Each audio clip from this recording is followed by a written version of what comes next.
How to get Dynamic Island on Samsung phone. In this tutorial, I'll show you how to add a Dynamic Island style feature to your Samsung phone for notifications, music controls, charging, and more. First, open the Google Play Store on your Samsung phone. Search for Dynamic Notch Notification Bar and install the app. Once the installation is complete, tap Open. Follow the setup instructions and allow the required notification access so the app can display your notifications. You'll also need to allow the app to appear on top of other apps so the Dynamic Island style pop-up can appear over your other apps.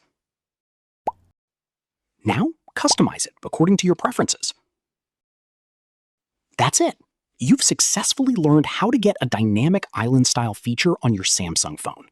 If this tutorial helped, don't forget to like this video and subscribe for more Samsung tips, Android tutorials, and step-by-step tech guides.